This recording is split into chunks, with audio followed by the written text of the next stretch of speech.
mission hanging over my head, and by midwinter I had to bring the horn back to the Order of Magicians in the glorious city of Avendoom. Otherwise, we could say goodbye to the kingdom.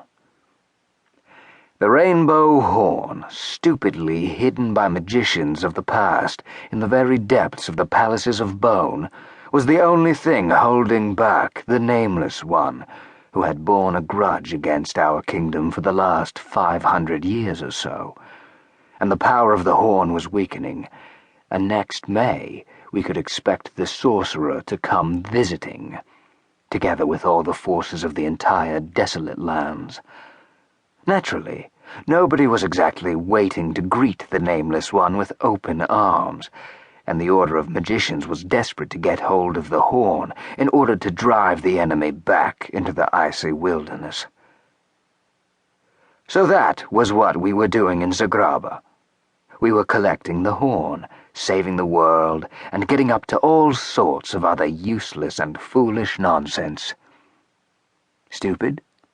Well, maybe.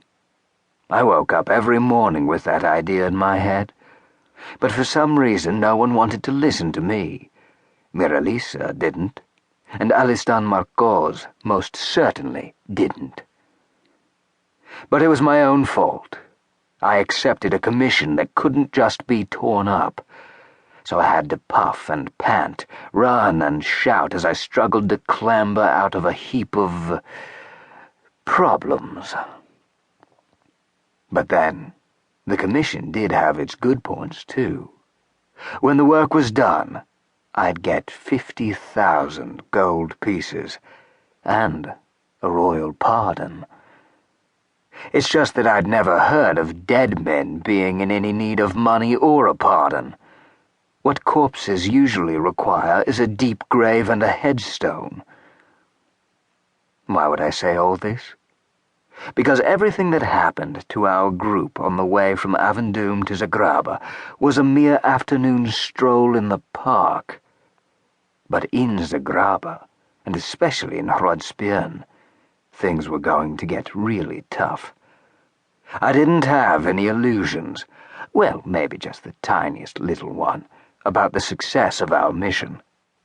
Harold, are you playing the fool again? Cleekly's voice distracted me from my gloomy thoughts. Playing the fool is your job.